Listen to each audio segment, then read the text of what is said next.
Oke, baik. Bismillahirrahmanirrahim. Assalamualaikum warahmatullahi wabarakatuh. Perkenalkan, saya Dani Nugroho dengan NIM 233510335. Pada kesempatan kali ini, saya akan mengerjakan tugas pada mata kuliah pemrograman mobile. Tugas minggu pertama, yaitu membaca buku dengan judul pemrograman mobile, arsitektur, kode, dan kopi. Baik, saya akan mulai dari bab 1. Minggu ini tugasnya membaca bab 1. Bab 1, The Philosophy of Bridge, arsitektur React Native. Poin pertama, 1. Native versus hybrid versus cross-platform, the battle royale. Dalam dunia pengembangan aplikasi mobile, kita sering dihadapkan pada dilema klasik yang mirip dengan memilih konsol gaming. Apakah kita harus setia pada satu platform eksklusif atau mencari solusi yang bisa dimainkan di mana saja? Pengembangan natif adalah pendekatan puris di mana kita menulis kode khusus untuk setiap sistem operasi, yaitu Swift atau Objective-C untuk iOS dan Kotlin atau Java untuk Android. Nah, kemudian di sini ada kata puris, kita coba cari. Puris itu kan jarang didengar.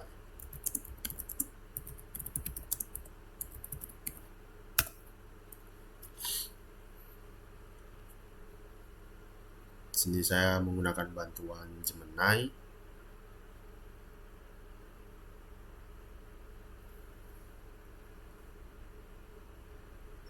Istilah puris dalam bahasa Indonesia diserap menjadi puris merujuk pada seseorang yang berpegang teguh pada kemurnian keaslian atau aturan tradisional dalam suatu bidang tertentu.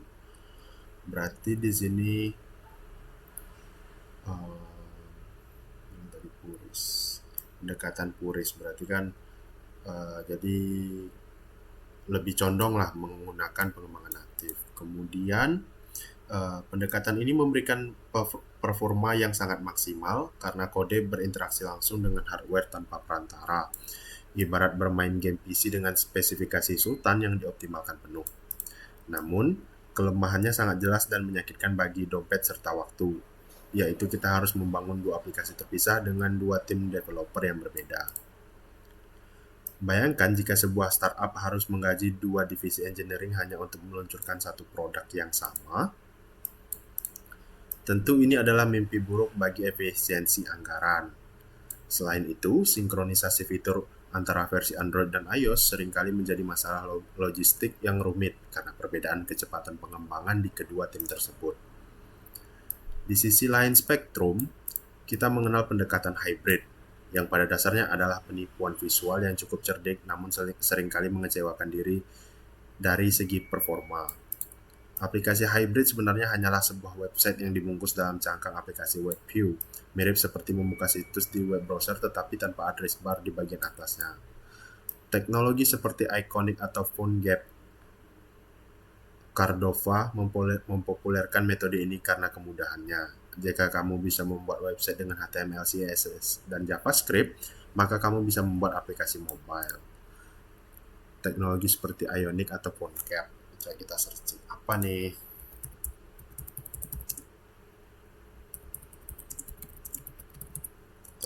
Halo Mbah Gemini, apa nih?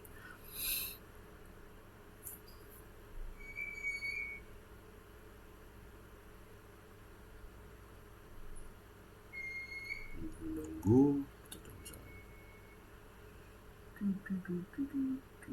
Kita baca lagi sambil menunggu.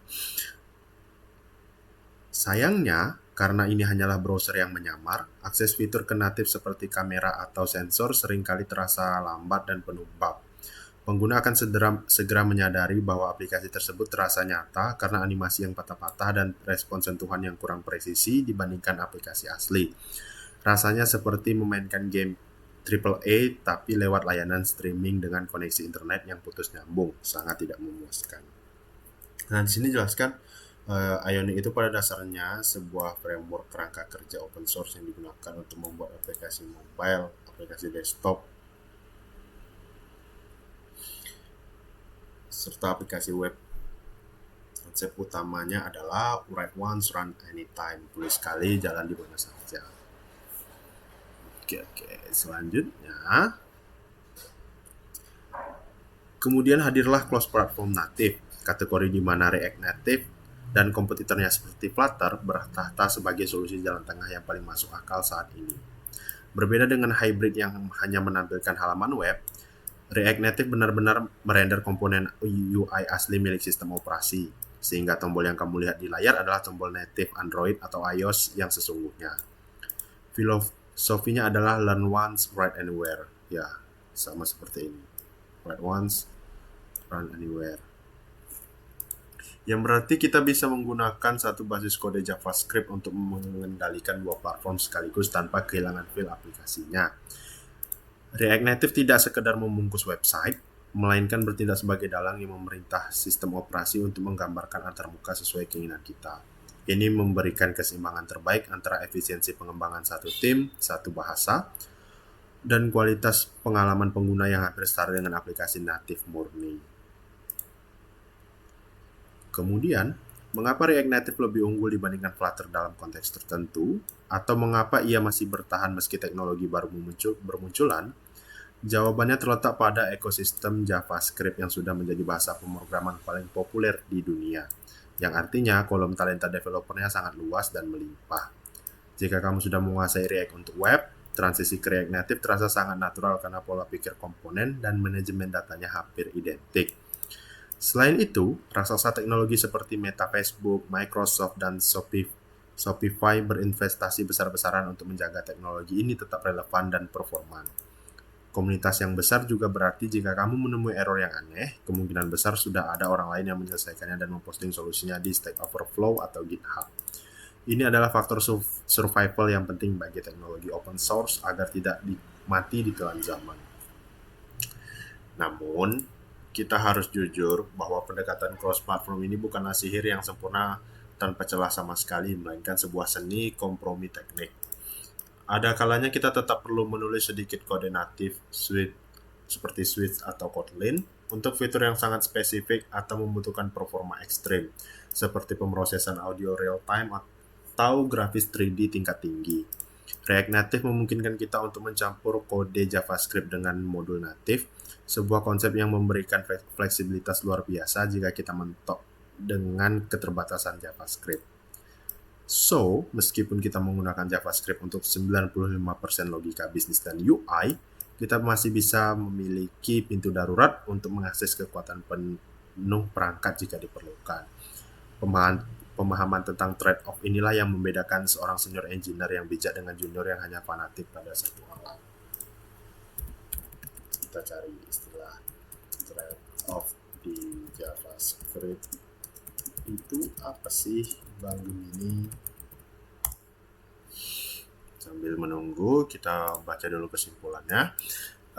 Kesimpulannya, memilih arsitektur bukanlah tentang yang mencari mana yang terbaik secara absolut, melainkan mana yang paling tepat untuk konteks proyek dan sumber data yang kita miliki.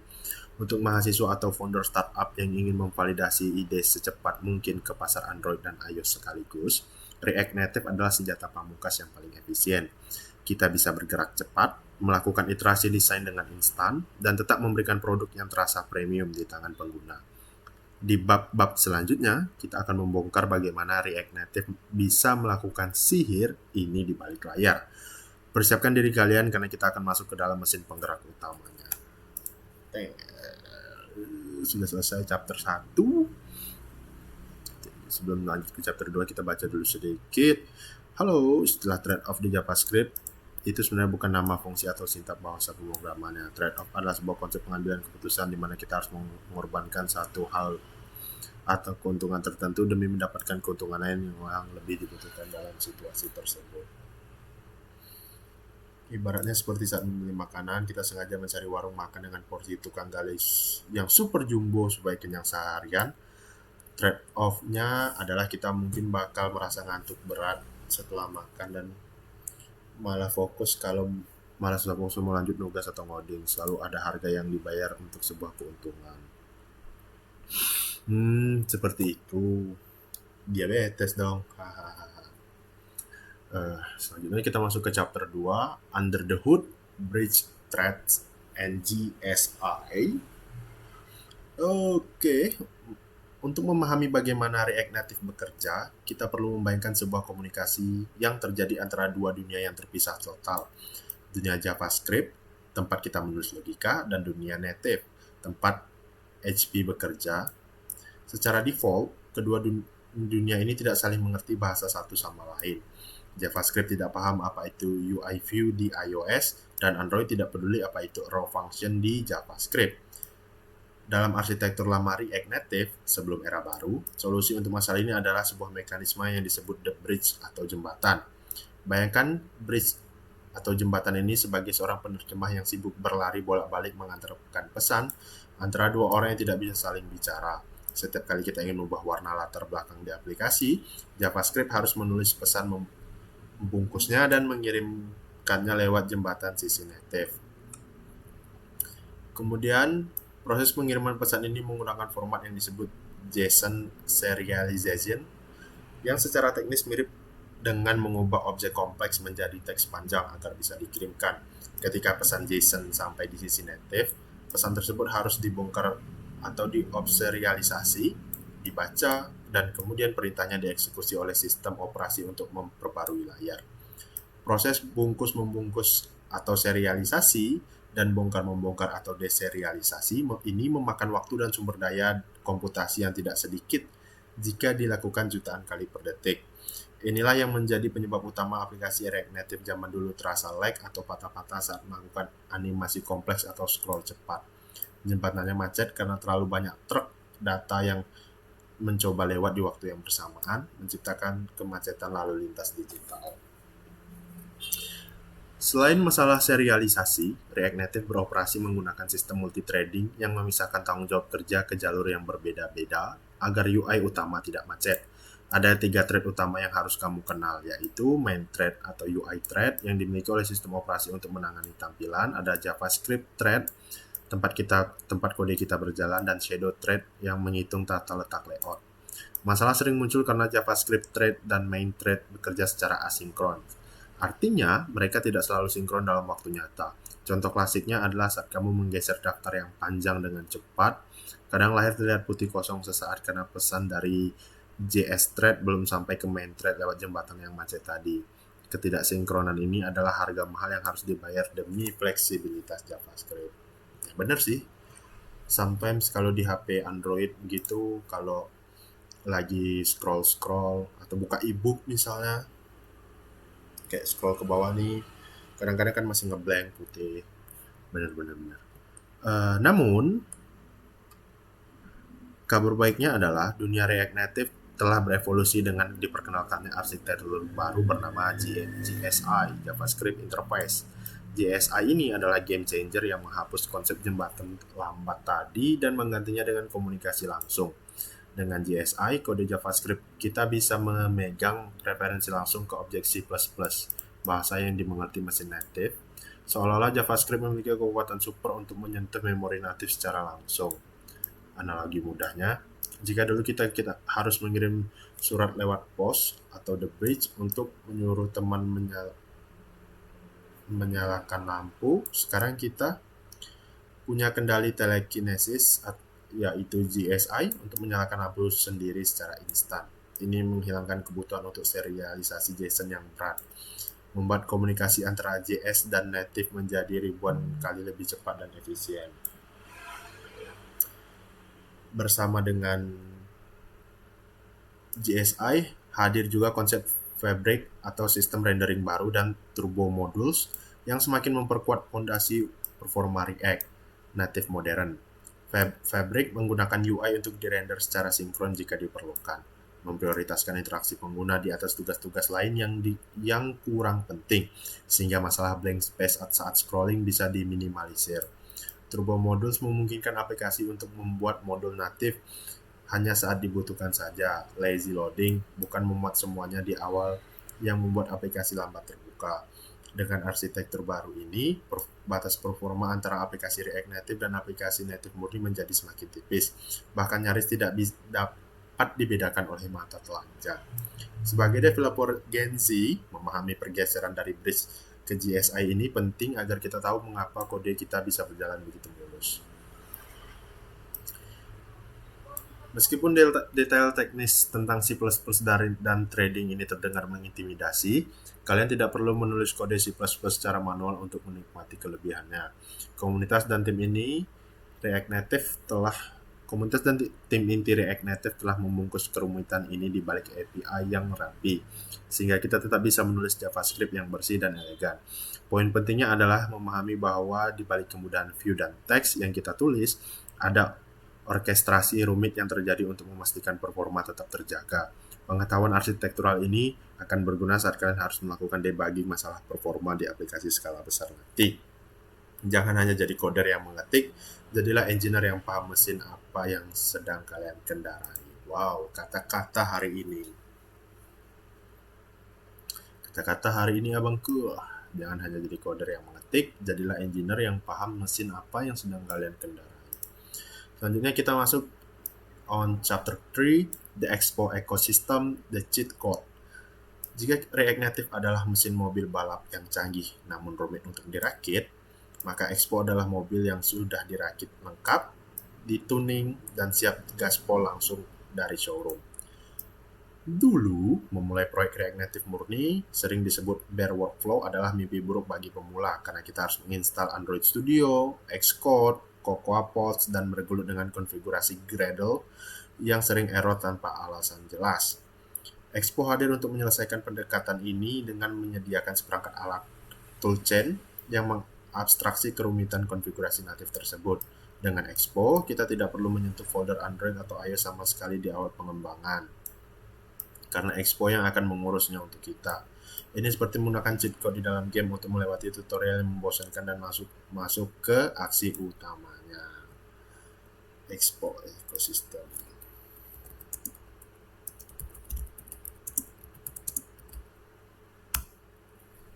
Sambil kita searching, sambil kita edit. Selanjutnya, salah satu fitur ajaib dari ekosistem ini adalah aplikasi Expo Go, sebuah aplikasi yang bisa kamu unduh di Google Play Store atau Apple Store di HP fisikmu.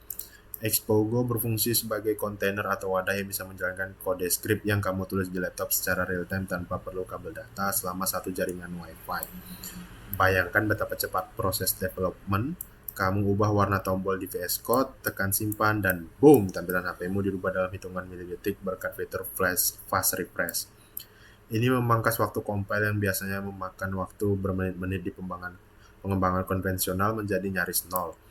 Bagi mahasiswa yang laptopnya memiliki spesifikasi kentang, Expo Go adalah penyelamat karena beban kompilasi yang berat tidak terjadi di laptop, melainkan dijalankan oleh engine yang sudah ada dalam aplikasi Expo Go tersebut. Kita searching. Wow, kita searching. Oh, aplikasinya seperti ini. Nanti kita coba install ya. Halo, sebenarnya di sini ada Expo, ada sebuah framework. Kemudian kita lanjut. Namun Expo bukan hanya soal kemudahan di awal, mereka juga menyediakan layanan cloud yang disebut AAS, Expo Application Service, yang sangat powerful untuk skala industri. IaaS memungkinkan kita untuk membuat file instalasi aplikasi untuk Android atau IPA untuk iOS di server milik Expo, bukan di laptop kita sendiri. Ini artinya kamu bisa membuat aplikasi iOS meskipun kamu menggunakan laptop Windows atau Linux. Sesuatu yang mustahil dilakukan jika menggunakan cara tradisional tanpa memiliki MacBook. EAS bertindak sebagai pabrik jarak jauh yang menerima pesanan kode kita, merakitnya dan mengirimkan kembali tautan untuk mengunduh aplikasi yang sudah jadi. Fitur ini mendemokratisasi pengembangan aplikasi mobile, memastikan bahwa siapapun bisa merilis aplikasi ke App Store tanpa terhalang tembok eksklusivitas perangkat keras Apple. Oh, berarti kira-kira gambaran dari mata kuliah ini nantinya selain buat project, tapi projectnya itu juga di deployment. Ngerti. Selain itu, Expo memiliki fitur OTA (Over the Air Updates) yang memungkinkan kita mengirim pesan bug atau fitur baru langsung ke HP pengguna tanpa harus menunggu proses review dari Apple atau Google yang lama. Bayangkan ada bug kritis di aplikasimu yang membuat aplikasi crash. Dengan OTA Updates, kamu bisa memperbaiki kode JS-nya, mengirim update via IES Update, dan saat pengguna membuka aplikasi berikutnya, perbaikan itu sudah terunduh otomatis. Ini mirip seperti game online yang melakukan patching kecil saat loading screen, memastikan semua pemain mendapatkan versi terbaru tanpa perlu pergi ke toko aplikasi. Kemampuan ini memberikan agilitas yang luar biasa bagi tim pengembangan untuk merespon masalah di lapangan dengan kecepatan kilat. Tentu saja, ada mitos lama yang mengatakan bahwa Expo itu terbatas atau Expo tidak bisa mengakses fitur natif terbaru. Tetapi itu adalah cerita masa lalu yang sudah tidak relevan. Dengan fitur config, plugins, dan pre-build, Expo sekarang bisa menggunakan hampir semua library natif yang ada di ekosistem React Native. Bahkan yang membutuhkan pengeditan kode native sekalipun.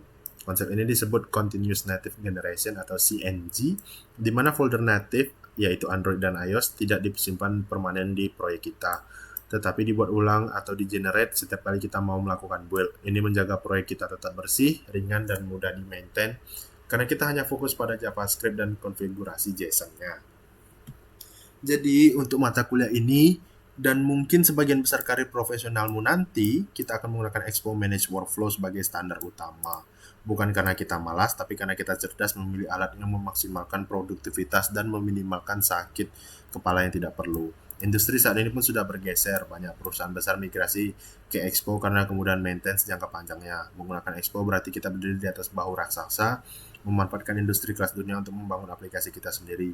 Mari kita manfaatkan kaki tangan canggih ini untuk membangun sesuatu yang hebat. Expo Manage Workflow.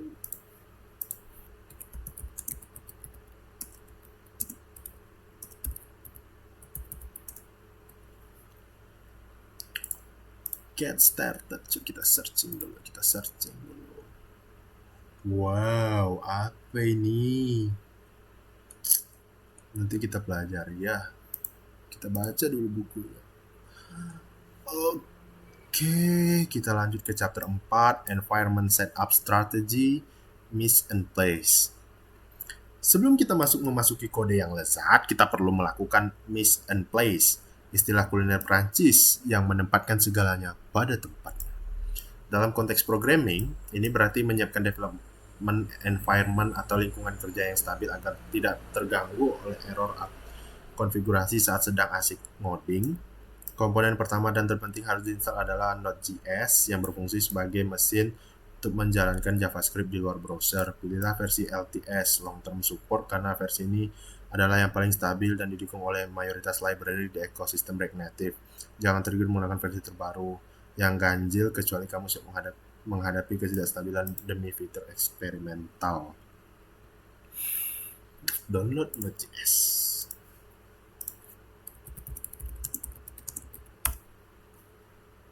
Makasih, kita sudah download. Kita belum download ternyata, kita download dulu. Nanti kita download ya. Selanjutnya kita membutuhkan Git, sistem pengontrol versi yang bertindak sebagai save point atau mesin waktu untuk kode kita. Tanpa Git, satu kesalahan fatal bisa menghapus kerja kerasmu selama seminggu tanpa jejak.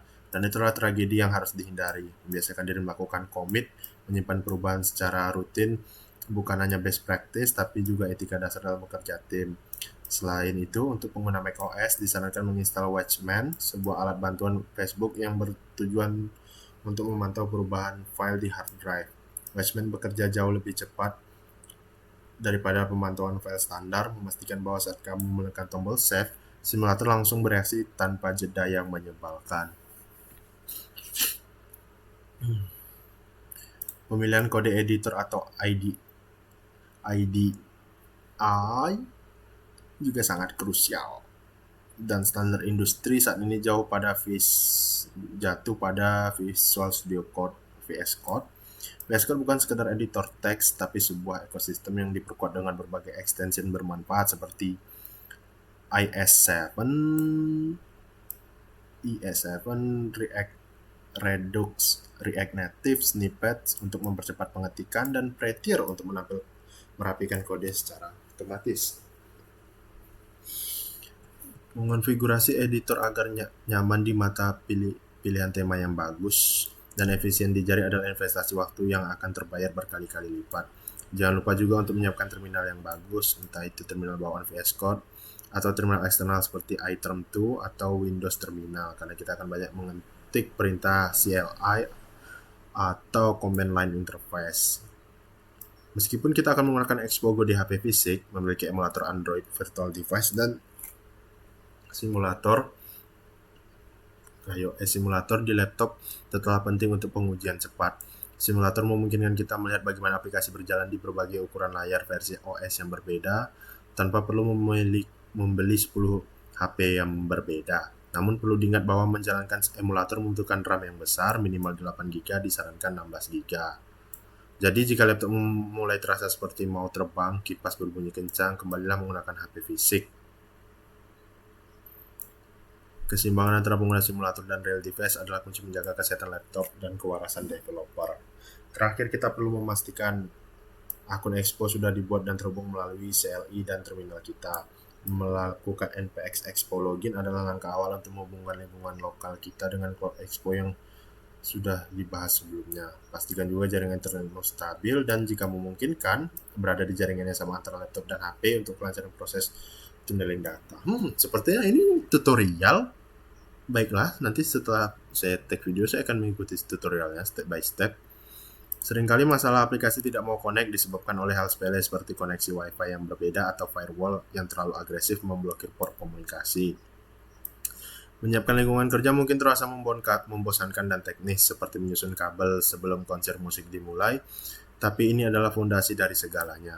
Lingkungan yang rapuh akan menghasilkan frustasi yang tidak berujung, sementara lingkungan yang robust membuat proses coding akan menjadi alur yang menyenangkan. Anggaplah proses instalasi ini sebagai ritual inisiasi seorang developer. Setelah kamu berhasil melewatinya, tidak lagi yang bisa menghentikanmu untuk berkarya. Sekarang pastikan semua lampu hijau menyala di terminalmu karena kita siap untuk meluncur.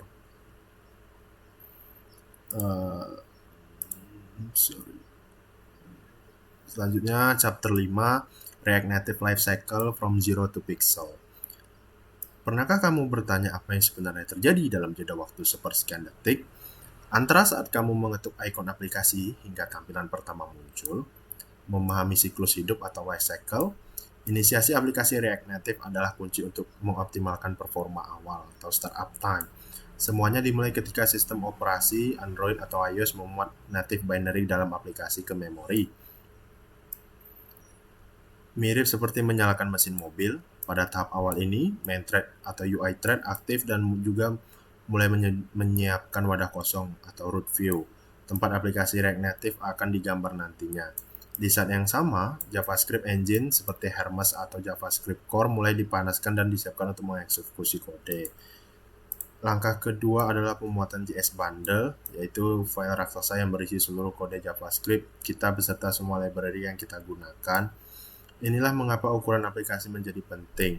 Semakin besar kode kita, semakin lama waktu yang dibutuhkan untuk membuat dan memparsing bundle.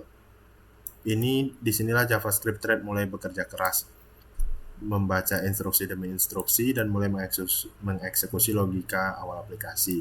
Jika kita menaruh terlalu banyak logika berat di fase inisialisasi ini, aplikasi akan terasa lambat, terbuka, atau menampilkan layar putih white screen of death terlalu lama.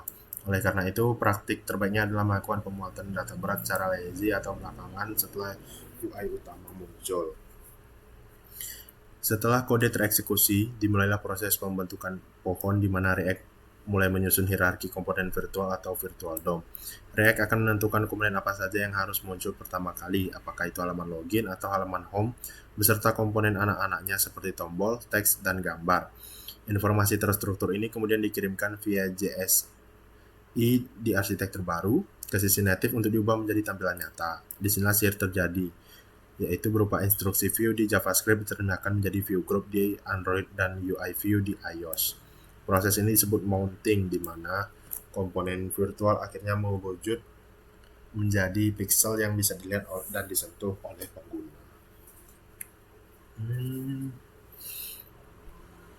Setelah aplikasi tampil, kita masuk ke fase update atau re-render yang merupakan siklus hidup yang akan berulang terus-menerus selama aplikasi digunakan. Setiap kali ada perubahan data atau step berubah atau input pengguna, tombol ditekan, React akan menghitung ulang apa yang perlu berubah di layar. Kuncinya di sini adalah efisiensi. React Native berusaha keras untuk hanya memperbarui bagian layar yang berubah saja, bukan menggambar ulang seluruh halaman dari nol. Memahami kapan dan mengapa sebuah komponen melakukan re-render adalah skill vital untuk mencegah aplikasi lambat seiring bertambahnya fitur. Kita akan membahas teknik optimasi ini lebih dalam di bab-bab selanjutnya. Terakhir ada fase on mounting, yaitu ketika sebuah komponen dihapus dari layar, misalnya saat pengguna berpindah dari halaman home ke halaman setting. Pada fase ini sangat penting untuk melakukan pembersihan clean up seperti mematikan timer, pembatalan request data yang belum selesai, atau berhenti mendengarkan sensor GPS. Jika kita lupa melakukan pembersihan, akan terjadi kebocoran memori atau memory leak, di mana aplikasi memakan RAM semakin besar kelamaan hingga akhirnya crash karena kehabisan memori. Ini mirip seperti mematikan keran air sebelum meninggalkan rumah. Awalnya tidak masalah, tapi lama-lama rumah bisa banjir. Memahami siklus hidup ini memberikan kita visi X-ray terhadap aplikasi yang kita buat. Kita tidak lagi melihat aplikasi sebagai kotak hitam misterius, melainkan sebagai serangan proses logis yang bisa diukur, diprediksi, dan dioptimalkan. Dengan pengetahuan ini, kita bisa menempatkan logika kode di tempat yang tepat. Kapan harus memuat data, kapan harus memulai animasi, dan kapan harus membersihkan sampah memori. Inilah fondasi arsitektur terakhir sebelum kita menulis baris kode pertama di bab berikutnya. Selamat datang dunia di mana kode memanggil pixel. Keren. Baik, kita akan masuk ke chapter 6, integrasi keislaman, the spiritual bridge. Dalam mempelajari arsitektur React Native, kita menemukan bahwa inti kekuatannya terletak pada kemampuan menghubungkan dunia yang berbeda, JavaScript dan Native, agar dapat bekerja sama menciptakan sesuatu yang bermanfaat. Konsep teknologi ini sebenarnya memiliki resonansi yang kuat dengan nilai-nilai Islam. Masya Allah, yang pertama filosofi The Bridge dan ta'aruf, saling mengenal. Wow, ta'aruf, keren banget. React Native bekerja karena adanya jembatan yang memungkinkan JavaScript berkomunikasi dengan kode native, yaitu Android atau iOS. Tanpa jembatan ini keduanya asing dan tidak bisa berinteraksi. Berarti JavaScript kode native berkomunikasi dengan kode native. Berarti JavaScript ini berat laki-laki, kode native ini adalah perempuan. Masya Allah. Dalam Islam, Allah Subhanahu wa Ta'ala menciptakan manusia berbeda-beda, bukan untuk saling asing, seperti aku dan dia, atau berkonflik, astagfirullah, melainkan untuk saling mengenal atau ta'aruf dan berkolaborasi. Sebagaimana firman Allah dalam Quran surah Al-Hujurat ayat 13, "Hai manusia, sesungguhnya kami menciptakan kamu dari seorang laki-laki dan seorang perempuan, dan menjadikan kamu berbangsa-bangsa dan bersuku-suku supaya kamu saling kenal mengenal." Sama seperti React Native yang mendamaikan suku JavaScript dan suku Jawa atau Swift untuk membangun aplikasi hebat. Seorang Muslim developer harus bisa menjadi jembatan yang menghubungkan berbagai potensi umat untuk kebaikan, bukan menjadi pemecah belah atau bug dalam masyarakat. Astagfirullah. Yang selanjutnya, prinsip efisiensi, learn once, write anywhere, dan larangan mubazir. Salah satu alasan utama kita memilih React Native adalah efisiensi. Kita tidak perlu membuang waktu dan biaya untuk menulis kode yang sama. Satu untuk Android, satu untuk iOS. Jadi kita gabungkan aja satu untuk dua, yaitu untuk Android dan iOS. Kita menghemat sumber daya atau resource. Islam sangat membenci kesia-siaan atau mubazir. Efisiensi waktu dan tenaga adalah bentuk syukur atas nikmat umur yang diberikan Allah. Bagaimana firman Allah dalam Quran surah Al-Isra ayat 26-27, "Dan janganlah kamu menghambur-hamburkan hartamu secara boros. Sesungguhnya pemboros itu adalah saudara-saudara syaitan." Dalam konteks coding, memilih teknologi yang tepat seperti React Native untuk startup yang butuh cepat adalah bentuk pengamalan ayat ini. Kita tidak memboroskan umur, yaitu dalam kasus ini time complexity, untuk hal yang bisa diselesaikan lebih cerdas. Selanjutnya, environment setup dan konsep itcon atau profesionalisme. Di bagian persiapan lingkungan kerja atau environment setup, kita belajar bahwa persiapan yang buruk akan menghasilkan error yang tak berujung. Persiapan yang matang adalah kunci kesuksesan aplikasi. Rasulullah SAW mengajarkan konsep itqan, yaitu melakukan pekerjaan dengan seprofesional dan serapi mungkin. Sesungguhnya Allah mencintai orang-orang yang melakukan suatu pekerjaan yang dilakukan dengan itqan, tepat, terarah, jelas, dan tuntas. Hadis riwayat Tabrani. Menyiapkan tools dengan benar, merapikan struktur folder, dan memastikan instalasi bersih bukan hanya soal teknis, tapi juga manifestasi dari itqan. Seorang muslim tidak bisa bekerja asal-asalan. Persiapan awalnya, setup harus kokoh agar hasil akhirnya bermanfaat maksimal. Oke, selanjutnya yang terakhir kita masuk ke chapter 7, rangkuman. Berikut adalah rangkuman. Yang pertama, posisi unik React Native atau sweet spot. React Native berdiri di tengah spektrum pengambilan aplikasi. Native berupa Swift atau Kotlin, performa maksimal, tapi mahal dan butuh dua tim terpisah. Hybrid seperti Ionic dan Cordova murah cepat, tapi hanya website yang menyamar atau web view sehingga performa sering lag. React Native atau cross platform, solusi jalan tengah terbaik, menggunakan JavaScript untuk logika, tetapi memerintahkan sistem operasi untuk merender komponen native asli. Hasilnya adalah aplikasi yang terasa premium seperti native dengan efisiensi kerja satu bahasa seperti WebView. Evolusi arsitektur dari Kurir ke Telekinesis. The Bridge Again, arsitektur lama mengenalkan jembatan di mana JavaScript dan native berkomunikasi dengan saling kirim pesan JSON atau serialisasi. Ini lambat dan sering macet saat banyak data lewat, menyebabkan blank space saat scroll cepat. JSI, JavaScript Interface New Generation, arsitektur modern menghapus jembatan. JavaScript ini bisa memegang referensi langsung ke memori native C++. Komunikasinya instan dan sinkron, ibarat punya kekuatan telekinesis untuk menyalakan lampu tanpa perlu mengirimkan surat ke saklar.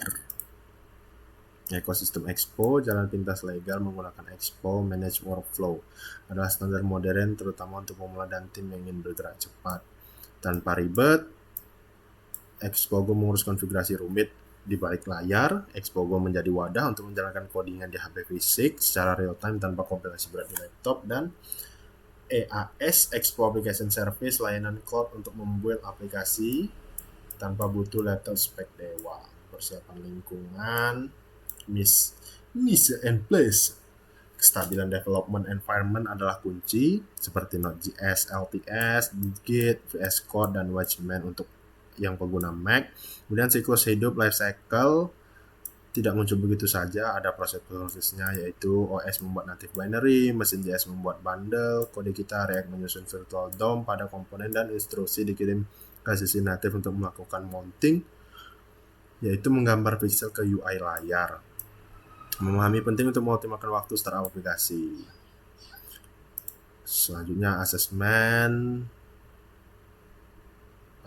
Ini apa nih asesmen?